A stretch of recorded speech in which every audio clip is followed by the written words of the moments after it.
Good afternoon. My name is Francois Dumont.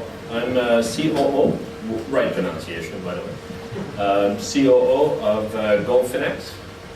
When we were asked to come and talk on how the positive new technologies can impact the financial industry, we certainly jumped on the occasion to come and speak to everybody.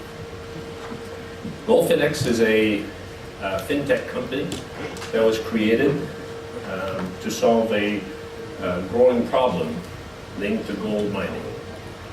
It's a Fintech by nature, and we are destined to solving a problem that is linked to gold mining. The problem we're so passionate in solving is linked to the inability for the segment of the unbankable 40 million small-scale artisanal gold miners around the world.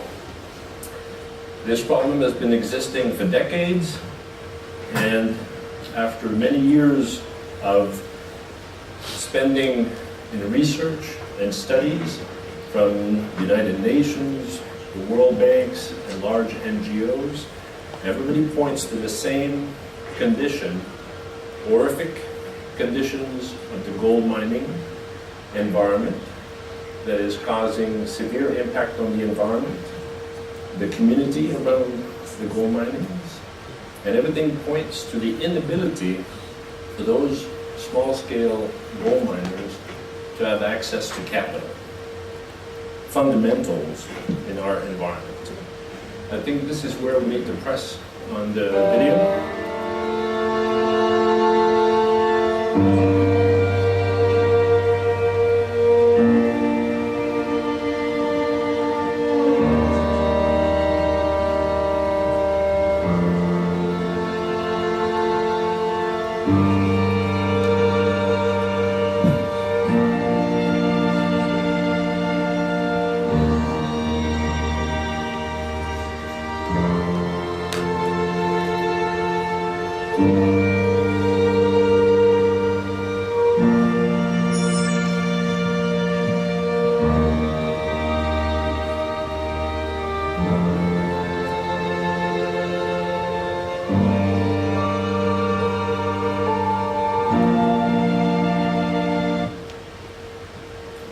So not every day is this horrific, but certainly the working conditions depicted in the video is everyday's reality. The consequences of this status quo, not doing anything, implies a continued devastation on the environment. One of the main reasons is this illegal operations going on in the jungle, mostly or remote areas where most of the small-scale mining is occurring. This status quo causes the illegal operation and informal operation, meaning they don't have rights to given by the government to extract the minerals. No one pays taxes and royalty. Essentially, they remain unbankable because they don't have a real sustainable source. There's extreme violence. My favorite, but not in a positive way, impact is on the environment. When you're basically unfinanced and uneducated, untrained, you use very primitive tools and methods and techniques to extract gold. And 9 times out of 10, that implies the uses of very harsh chemicals, of which mercury and cyanide, the type of products you don't put in your tea in the morning for breakfast. One of the main reasons, by the way, that you're not supposed to be eating a lot of fish in your diet is the constant accumulations of mercury in fish, which comes predominantly from the gold extraction of gold. So imagine this, the mercury is used in the jungle, and then the fish is in the middle of the ocean. So picture the trail of devastation on the environment between the two. If we don't do anything, this is only going to get worse in that fashion. And we're only talking about the mercury. Not only that, but mercury is used in the jungle by the tune of thousands I said thousands of tons every year, worldwide. So something needs to be done, and we're only talking about mercury. There's also cyanide and other products that is being used, and all of this because they don't have any other options. Believe it or not, those products are heavily, readily available in the jungle, and it's cheap to use, and it's fairly effective with dire consequences. Obviously, there's other impacts of not having proper funding for their operation. There's a lot of the violence. Human condition is not an ideal scenario. Kids, women used improperly as manpower in that environment. Going back to mercury, not only mercury is being used in the jungle to amalgamate the dust, the gold dust. It's fairly efficient, but like I've said, dire consequences. But usually the resultant of this is the creation of an equivalent of a sponge, like a ball. It binds the gold together, the molecules. The processing way after is you need to get rid of the mercury, and to do that you need to vaporize mercury. This is usually done back home when the miner, usually the male, comes back home, gives the sponge, the big nugget, to the wife, and the best way of vaporizing this is by heating in the kitchen, usually in the same skillets that they eat, and obviously everybody shares on the toxic vapor. Not only the male is affected by the operation in the jungle, but also the rest of the family contribute basically at that toxicity. I had the immense pleasure of living in Peru and Bolivia for about a year, 3.5 years ago, trying to organize co-op of miners. And I was amazed because every time I was meeting with them, I could see in their face the devastation of the environment and their working condition. I actually had the impression of meeting with zombies, literally, because the white of their eyes is no longer white, it's yellow, and it's injected with blood. So not a nice scenery. Every now and then, some of them would bring their kids to the meeting, and I had this, it was actually very poignant to see how proud the kids were of the parents, mostly the father. And deep down I knew that, if nothing is being done, these kids are destined to the same bad condition and horrific impact on their health and the community. And they're destined at the age, expiration age, closer to 45 than 75. So the desired state at this stage is to provide them adequate money so they could actually make better decisions, or make decisions at all, because today they don't have access to capital. By better decision, that means selecting the right technology and the right technique in such a way that they don't have to use the harsh community. A very good example of that is the machinery that they use. The objective is to bring them out of the Stone Age period and bring them closer to, as close as to heaven as you could be with that type of machinery. Obviously, machinery brings you profitability, sustainability, like I've said, better working condition and better environmental condition. How we do this? How do we solve this age-old situation that essentially either no one really got interested into or no one was able to find a solution? So essentially what we've done is developed a platform for sourcing the proper fund and the adequate money to allow them to solve this situation. Essentially what we've done is we've created our own cryptocurrency. We call it protected coin, called the GIX. We're basically selling the GIX, raising money, turning around and allocating the proper money to the prospective mines. But the prospective mines are selected, the best of the best, obviously, in that process. Proper due diligence is effectively done. We have high recommendations when it comes to engineering, selections, technology, machinery. We basically buy for them in that same way. We provide training to them. Once they're operating, we provide coaching, supervision, insurance of the security, and provide the logistics of the gold coming back to the refinery. So essentially, we created the gigs, we're selling the gigs, we're allocating the money in a fair trade way. This is why we're saying at the beginning that we're making fair trade profitable. The way that we allocate the money is we don't take equity into the mines, we don't provide loans. We basically give them an advance purchase agreement, meaning we buy in advance a certain amount that by coincidence is the equivalent of the money that is required for them to cover their capex and their working capital all the way up to cash flow positive. When they start operating and they start digging gold out of the ground, first thing that they need to do is they need to deliver the advance amount that was purchased.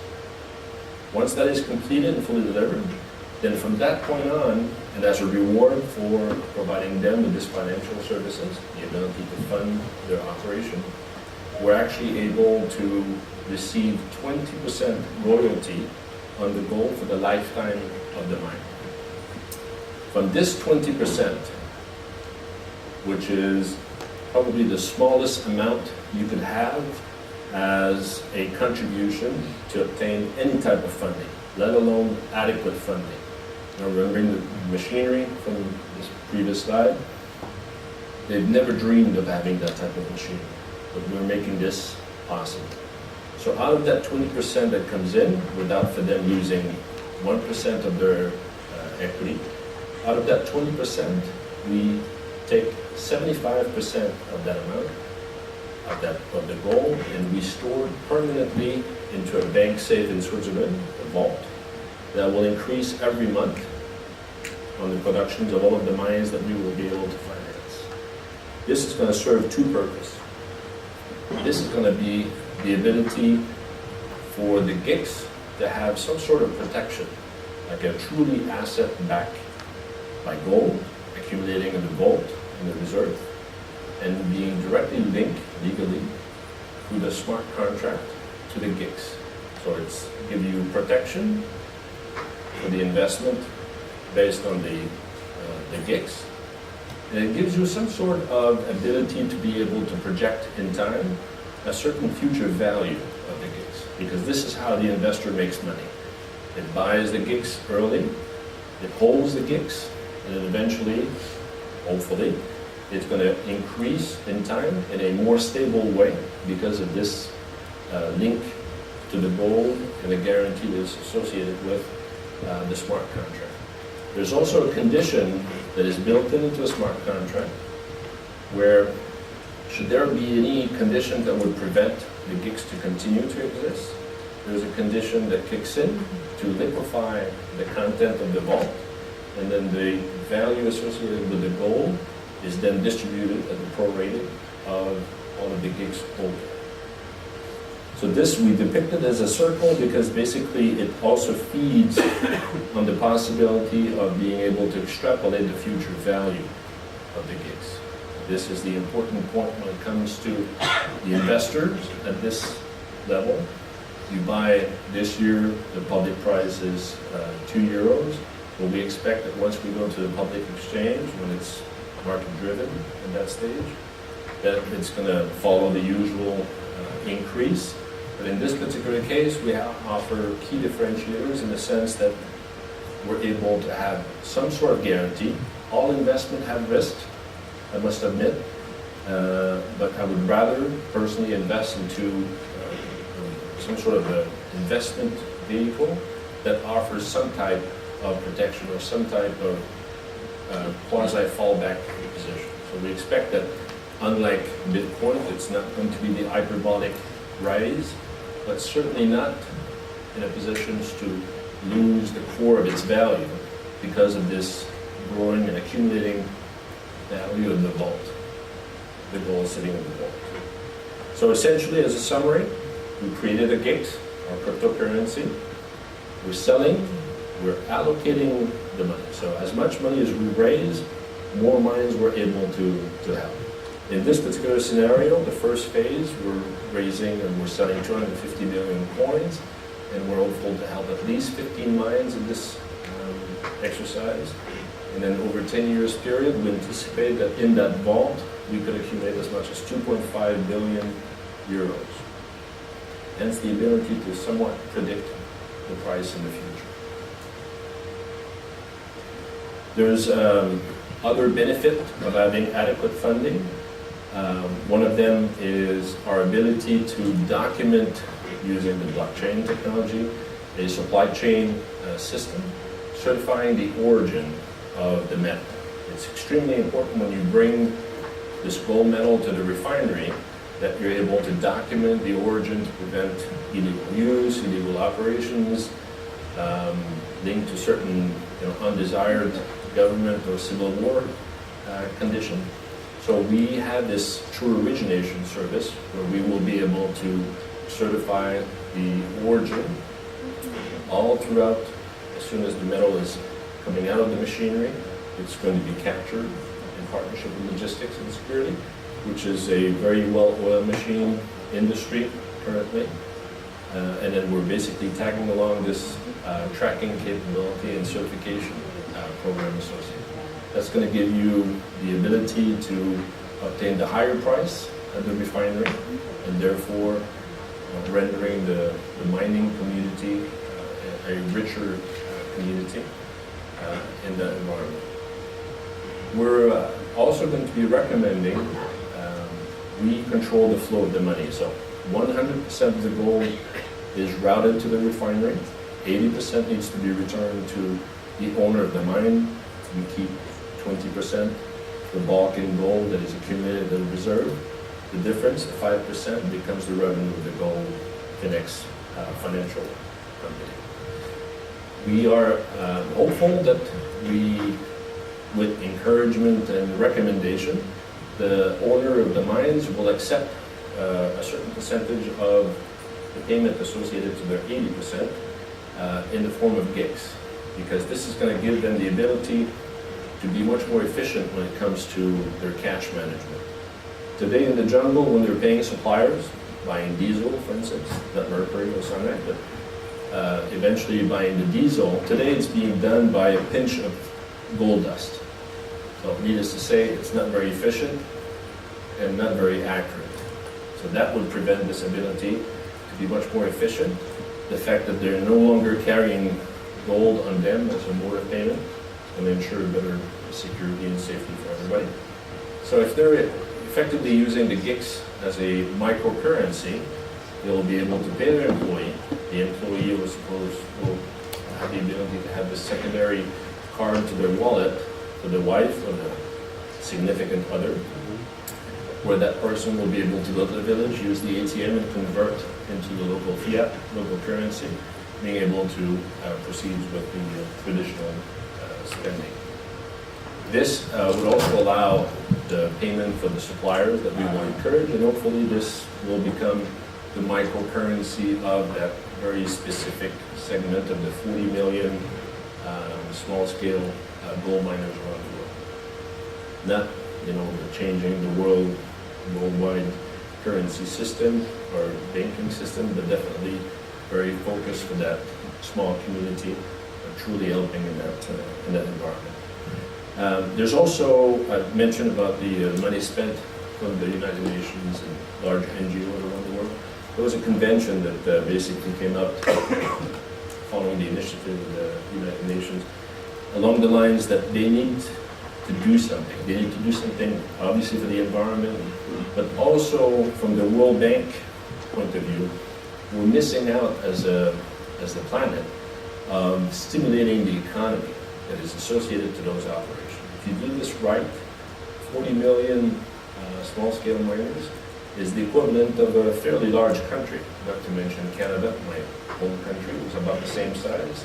Obviously not the same GDP, but certainly 40 million small miners, small-scale miners, properly funded, is a severe generator of economy for a lot of nations around the world where gold is extracted in over 75 countries. So there's multitude. Obviously, the desired status is a much safer environment, much more efficient, much more profitable. And then, this is the first time that I'm associated with a project where all planets are aligned. No one is left behind. Everybody wins into the environment.